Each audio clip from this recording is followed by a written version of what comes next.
Hello,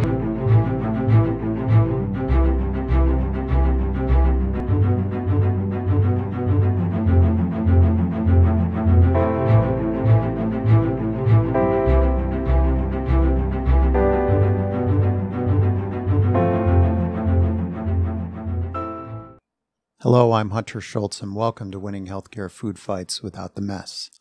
Since November of last year, I've had the opportunity and privilege of chatting with some pretty incredible physicians. In almost every interview, I've asked them about why they left. What was the trigger? What was it about the obsolete system that made them say, take this job and to start their DPC practices? What follows are some of the responses, and I think you'll find some common threads within them, starting right now.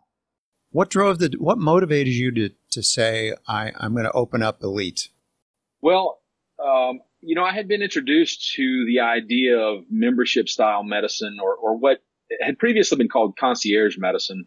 When I was in medical school, I was lucky enough to rotate with a physician who had a private practice, where he had, part of his practice was insurance based and part of his practice was really concierge medicine. He was charging patients like $500 a month for cell phone access and direct access to him at the time. But I was really impressed with the community that established with that group of patients, and even amongst the patients, who all kind of knew each other and knew that they were all patients of that one doctor. Ultimately just started thinking about how I could make that possible for anyone, how to make it affordable for anyone. You start running through the numbers and had the idea even right after I got out of the Army, and I was doing some ER work to pay the bills at the time, and really considered opening a practice. Again, that would be such a long story, but kind of dipped my toe in the idea at the time and then sort of got cold feet. Because it's such a big jump, to say that we've been doing medicine a certain way for the last, 70 years or something, or, whatever. And so I'm going to, just jump off the deep end and do something totally different, was a big step. And so, with children and being married and everything, it's difficult to make that decision. So I took an employed position for a couple of years and, again, another thing that I'm really grateful for in my life, and really got a really, intense look at what it's like to do everything through insurance companies and Medicare and Medicaid, and just over time became more and more disillusioned with it, and ultimately thought, I can do this. There were a lot of DPC doctors around the country that were starting to do the same thing. They'd all kind of done the same math and come up with the same numbers, and I thought, my idea that I've been having in my head now for the past 10 or 15 years it's feasible, because there are doctors around the country that are doing this. And, there were some books that were written about direct primary care, and there's some guys that, had made it onto the news and had got, had kind of gotten some national presence. And every time something like that happened, a friend of mine that knew that I was interested in that concept would forward me those articles, or somebody sent me a book and I read it, and I couldn't get the bug, out of my head. And so in May of 2018, I decided to close my practice. I worked directly with the hospital system there so that it wasn't an adversarial relationship. And they were supportive of it. They let me out of my non-compete and said, we give you our blessing. And that's one of the things that I really encourage a lot of other DPC doctors to do, is to try to, as best they can, work with their hospital systems to let them know that they don't intend to be a threat to the system. They just want to show people a different way. I was lucky enough to have a hospital system that was supportive. And so, we opened the practice. I left the practice in May of 18 with plans to open in July. And, anyone who's ever been through the build out of a clinic knows that construction workers say 2 months. They really mean like 8. And so, I got the keys to the clinic here, in December of 18 and opened formally in January of 18. Well, first of all, I think it's worth a congratulations. I'm kind of still reeling from the fact that you started from 0 patients. That is good for you. I think that's the entrepreneurial spirit, number one. And I hope other doctors who are looking at making the switch can take some So I have a little confidence boost from the fact that you are, you made the plunge. Yeah. I mean, I had so much support from other direct primary care doctors, and I thought about it for a long time. It was something I had heard of in residency, but in residency, I never thought I would be opening my own practice. My plan was always to work in a federally qualified health center or a county clinic. And I worked for 2 years after residency in a health center in Philadelphia before we moved back here. And it never even occurred to me to open my own practice. I just thought direct primary care sounds really cool, but I don't think I could do that. But it just became more and more clear to me that for my family and work-life balance, it was not going to work doing the traditional route anymore. And I just had so much support from other DPC doctors. So it's still hard. I'm not going to say that it's been an easy switch, but having all of those doctors around the country as a support system to, bounce ideas off of and give you support when you're having a bad day or say, well, this is what worked for me. You could try this. It's just been great. Is it fair to say that direct primary care enables you to live your life's purpose? Yes, without a doubt. It's got to make your job a lot more enjoyable. I have a lot. The satisfaction is so much higher. It feels like I can be a doctor again. Well, I think a lot of doctors will take encouragement knowing it can be done. You're proving the point that, take the risk. Well, and that's my hope, and the hope, there's a gaggle of us, more than a gaggle. I guess a gaggle's 12 or 18 or 6, I don't know. But there's a group of just fiercely independent direct primary care physicians that have organized in the Direct Primary Care Alliance, and it's my privilege to be president for this and next year. And that's really our incredible passion is, every day that we show up and open our doors, we're demonstrating that for physicians who still love medicine and want to be doctors, that you can do it. You don't have to be owned. And I know that sounds really negative, but you don't have to do it within an employed construct. And that there's a way to just be a doctor. And my fear, and you kind of touched on the COVID pandemic, but that there's I would say 3 big divisions in medicine, right? There's people who are practicing in medicine who I think love it, and the job that they're working is working for them mostly, whatever that may be. And then there's people who are probably untenably at the end of their rope, and we really need to be mindful of depression and suicide.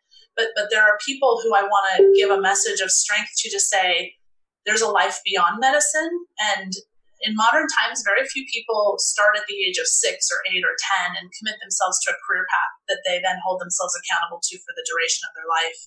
That's really what our culture expects of doctors, but it's not required. So I run into physicians who are excited about direct primary care, but what they're really excited about is they're just barely hanging on. And so to empower physicians who need or want to leave medicine, it's okay.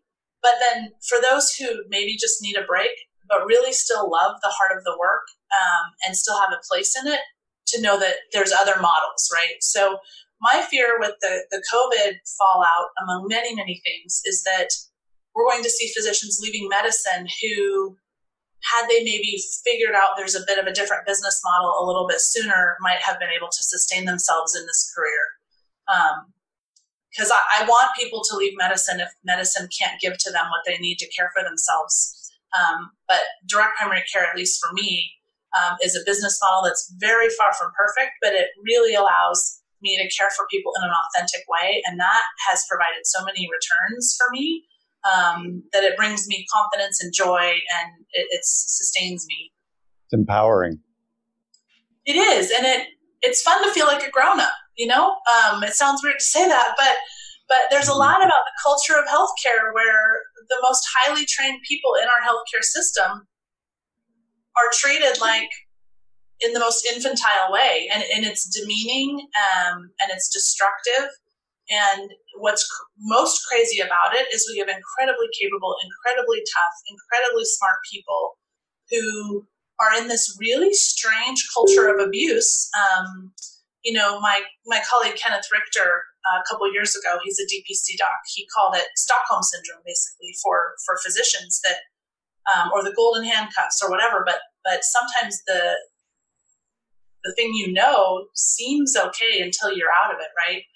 A lot of us maybe had a bad relationship here or there in our lives, and it didn't seem bad when we were in it, but when you actually get in a functional one, you can look back and go, what was happening? And I think that's very much happening for a lot of our medical providers, and they don't know there's an option. They don't know they can date somebody else. So you left a big system almost a year ago now, back in February, right? Right. And in terms of patient care, was it a single moment or a combination of things to make you say, take this job and have a nice day? Right.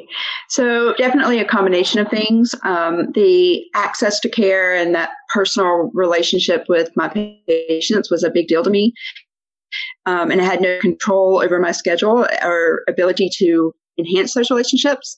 Just to give you an example, when you're an employed physician, the panel size is typically around 2,500.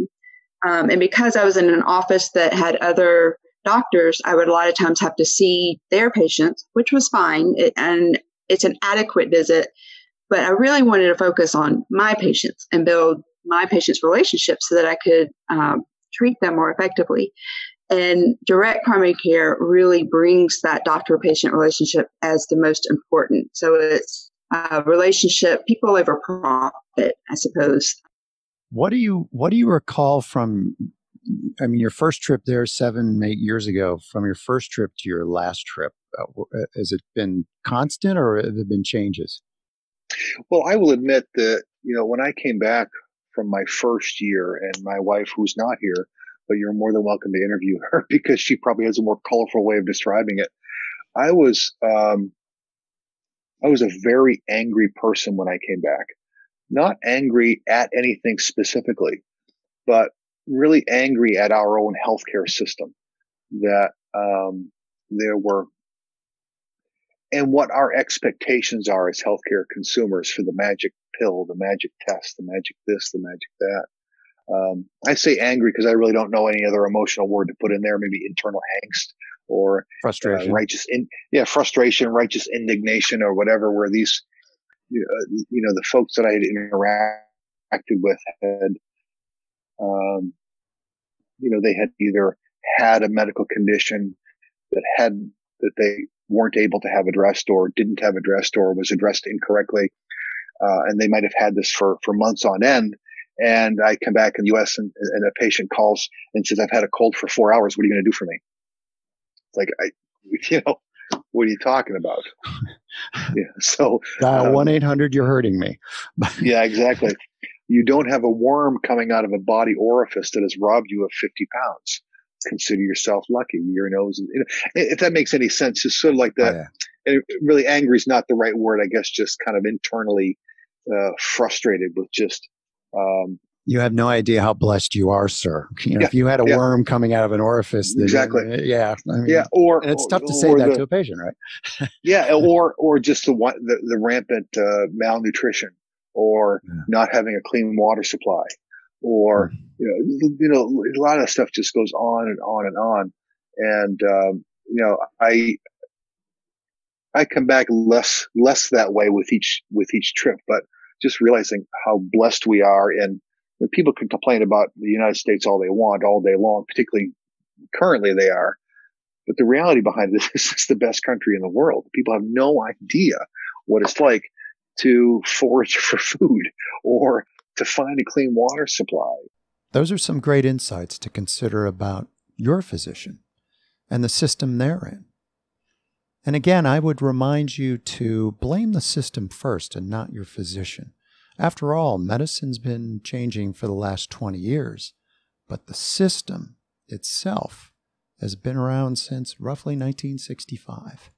And the changes since the turn of this century have been phenomenal.